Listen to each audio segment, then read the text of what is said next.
నాటుకోడి మాంసంతో పచ్చడి ఎంతో రుచిగా ఎక్కువ గ్రేవీ వచ్చేలా 2-3 నెలల పాటు నిల్వ ఉండేలా ఎలా చేసుకోవాలో పక్కా కొలతలతో ఈ వీడియోలో చూపిస్తున్నాను. ఈ వీడియోలో చెప్పిన టిప్స్ ఫాలో అవుతూ పచ్చడికి ఎక్కడ తేమ తగలకుండా చూసుకుంటే 2-3 నెలల పాటు ఈజీగా నిల్వ ఉంటుందండి. Welcome to Vantalammi. నేను మోనిక. మీరు కనుక ఈ ఛానల్ను మొదటిసారిగా చూస్తున్నట్లయితే తప్పకుండా సబ్స్క్రైబ్ చేసుకోండి. మరి ఈ పచ్చడి చేసుకోవటం కోసం ముందుగా ఒక గిన్నెలోకి కేజీ నాటుకోడి మాంసం శుభ్రం చేసుకుని తీసుకోండి. ముక్కలు వచ్చేసి మరీ చిన్నగా మరీ పెద్దగా లేకుండా వీడియోలో చూపిస్తున్నట్లుగా ఈ సైజులో ఉండేలాగా చూసుకోండి. నాటుకోడి మాంసం కాబట్టి దీనిలో ఎముకలు కూడా కాస్త ఎక్కువగానే ఉంటాయండి. మీరు మామూలు చికెన్ను తీసుకుంటున్నట్లయితే స్కిన్లెస్ తీసుకుని అన్ని ముక్కలు కూడా ఒకే సైజులో ఉండేలాగా కట్ చేసుకోండి. తర్వాత దీనిలోకి 1 స్పూన్ పసుపు, 1 స్పూన్ ఉప్పు వేసి మొత్తం కలిసేలాగా బాగా కలిపి కనీసం అరగంట పాటైన మూత పెట్టి పక్కన పెట్టుకోండి. అల్లం వెల్లుల్లి పేస్ట్ పట్టుకోవటం కోసం 50 గ్రాములు అల్లం, 40 గ్రాములు వెల్లుల్లి తీసుకుని పొట్టు తీసి నీళ్ళు ఏమీ వేయకుండా మెత్తగా పేస్ట్ పట్టుకోండి. ఈ పచ్చడి కోసం అప్పటికప్పుడు రుబ్బుకున్న అల్లం వెల్లుల్లి పేస్ట్ అయితేనే రుచి వస్తుంది. ఫ్రిడ్జ్లో పెట్టిన అల్లం వెల్లుల్లి పేస్ట్ కానివ్వండి, లేదంటే మార్కెట్లో దొరికే అల్లం వెల్లుల్లి పేస్ట్ కానీ వాడితే పచ్చడి త్వరగా పాడైపోవటానికి అవకాశం ఉంటుంది. తర్వాత ప్యాన్ పెట్టుకుని ప్యాన్లో 3-4 స్పూన్లు ధనియాలు, 4-5 యాలకులు, ఒక 7-8 వరకు లవంగాలు, 2 ఇంచుల దాల్చిన చెక్క, 1 స్పూన్ జీలకర్ర, 1/2 స్పూన్ ఆవాలు, 1/2 స్పూన్ మెంతులు వేసుకోండి. వీటిలన్నింటినీ కూడా సన్నని మంట మీద నిదానంగా దోరగా వేయించుకోండి. మరీ ఎక్కువగా వేయించాల్సిన అవసరం లేదు. ఇవి ఎక్కువగా వేగిపోతే మనకు పచ్చడి రుచి మారిపోతుంది. అందుకే సన్నని మంట మీద మాత్రమే నిదానంగా దోరగా వేయించుకుని పక్కన పెట్టేసుకోండి. చల్లారిన తర్వాత వీటిని మెత్తని పౌడర్ లాగా పట్టుకుని పక్కన పెట్టుకోండి. తర్వాత స్టవ్ ఆన్ చేసుకుని ప్యాన్ పెట్టుకోండి. నేను ఈ చికెన్ను గంట పైగా నానబెట్టానండి, పసుపు ఉప్పు కలిపి. దీన్ని ఈ ప్యాన్లోకి వేసుకుని మంటను మీడియం ఫ్లేమ్లో పెట్టుకోండి. ఇలా పెట్టుకుని ఒకసారి మొత్తం కలుపుకుని మూత పెట్టేసి అవసరమైతే మధ్య మధ్యలో కలుపుకుంటూ ఉండండి. ఇలా మూత పెట్టకుండా వండుకుంటే మనకు ఈ చికెన్ నుండి నీళ్ళు అనేవి రాకముందే ముక్క అడుగు పట్టేస్తూ ఉంటుంది. ఇలా చికెన్ నుండి మనకు వీడియోలో చూపిస్తున్నట్టుగా నీళ్లు బాగా రావాలన్నమాట. ఇలా వచ్చినప్పుడు కూడా నిదానంగా ఒకసారి కలుపుకుని మరొకసారి మూత పెట్టేసి ఉంచండి. మనకు నీళ్లు బాగా ఎక్కువగా వచ్చినప్పుడు మాత్రమే మనం మూత తీసేసి ఇంకా కుక్ చేసుకోవచ్చు. అలాగే కలుపుకునేటప్పుడు ముక్కలు ఉడికేటప్పుడు మనం ఎక్కువగా కలిపితే విరిగిపోతాయి. అందుకే నిదానంగా కిందకి పైకి తిరగేస్తూ వీటిని కుక్ చేసుకోండి. అలాగే నీళ్లు ఇలా ఎక్కువగా వచ్చినప్పుడు ఇంకా మూత తీసేయొచ్చండి. ఇలా మూత తీసి అవసరమైతే మధ్య మధ్యలో కలుపుకుంటూ నీళ్ళు మొత్తం కూడా మనకు ఈ చికెన్ నుండి ఎన్ని నీళ్ళు అయితే వచ్చాయో ఆ నీళ్ళు మొత్తం కూడా మనకు పూర్తిగా ఆవిరైపోవాలి. అప్పటి వరకు కూడా చికెన్ను ఇలా కలుపుకుంటూ వండుకోవాలి. తర్వాత ఉడికించుకున్న ఈ ముక్కలన్నింటినీ కూడా తీసి పక్కన పెట్టేసుకోండి. మీరు నాటుకోడే కాదు ఏ చికెన్ తీసుకున్నా కూడా ఇదే పద్ధతిలో చేసుకోండి. తర్వాత వేరే కడాయి పెట్టుకుని దీనిలోకి వేరుశనగ నూనె 1 కప్పున్నర తీసుకుంటున్నాను. కప్పున్నర అంటే 400 మిల్లీలీటర్లు ఉంటుంది. నూనె కాస్త వేడెక్కిన తర్వాత మనం ముందుగానే ఉడకపెట్టి పెట్టుకున్న ఈ చికెన్ ముక్కలను ఈ నూనెలోకి వేసుకోవాలి. అలాగే మనకు నూనె మరీ ఎక్కువగా కాగాల్సిన అవసరం లేదండి. కాస్త వేడెక్కితే సరిపోతుంది.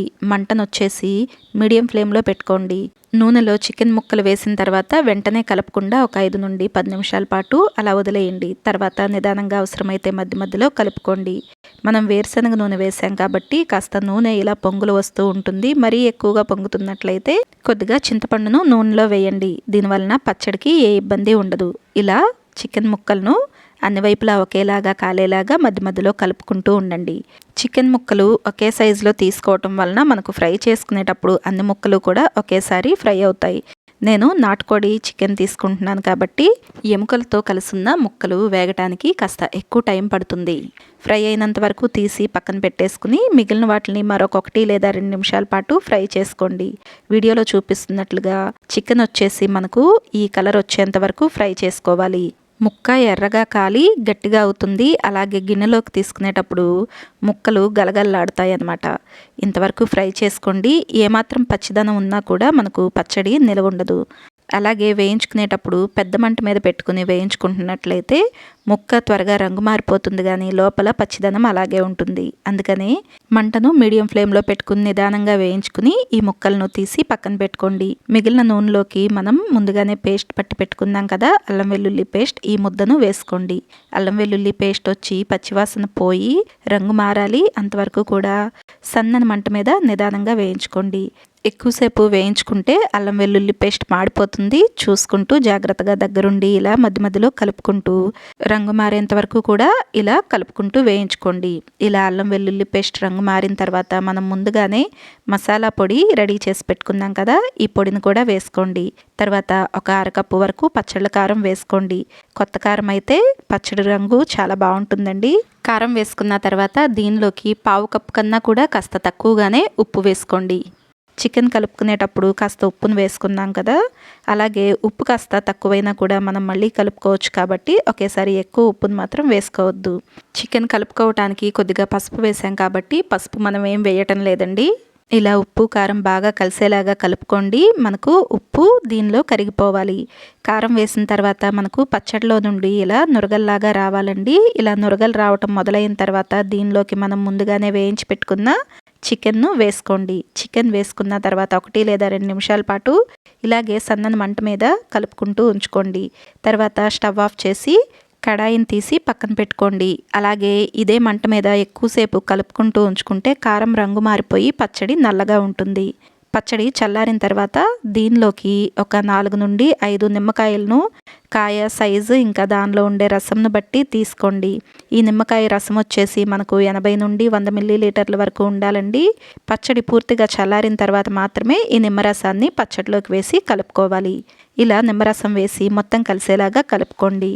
ఇలా కలుపుకున్న తర్వాత పచ్చడిని 2 రోజుల పాటు ఇలాగే ఒక గాజు గిన్నెలో ఉంచుకోండి, లేదంటే ఏదైనా ప్లాస్టిక్ డబ్బాలో కానివ్వండి ఉంచండి. 2 రోజుల తర్వాత మరొకసారి మొత్తం తీసి కలుపుకుని దీనిలోకి ఉప్పు కానివ్వండి, నిమ్మరసం కానివ్వండి ఏమైనా తగ్గితే ఇంకాస్త యాడ్ చేసుకోండి. ఇలా 2 రోజుల తర్వాత మరొకసారి పచ్చడిని కలుపుకుని ఏదైనా గాజు సీసాలో పెట్టుకోండి. ఇది 2 నుండి 3 నెలల పాటు నిల్వ ఉంటుంది. ఈ పచ్చడిని కలుపుకునేటప్పుడు కానివ్వండి, తర్వాత పచ్చడి తీసుకునేటప్పుడు కానివ్వండి ఎక్కడ తడి అనేది తగలకుండా చూసుకోండి, లేదంటే పాడైపోతుంది. పచ్చడి వచ్చేసి మనకు ఊరే కొద్దీ రుచి బాగుంటుందండి. కనీసం 2-3 రోజుల తర్వాత తింటే దీని రుచి తెలుస్తుంది. ఈ పచ్చడి ఎంత రుచిగా ఉంటుందో ఒంటికి అంతే వేడి చేస్తుంది కాబట్టి ఈ పచ్చడి తిన్నప్పుడు ఒంటికి చలువ చేసే పదార్థాలను తీసుకోండి. మరి వీడియోలో చెప్పిన ఈ టిప్స్ అన్ని ఫాలో అవుతూ మీరు కూడా ఈ పచ్చడిని తప్పకుండా ట్రై చేయండి.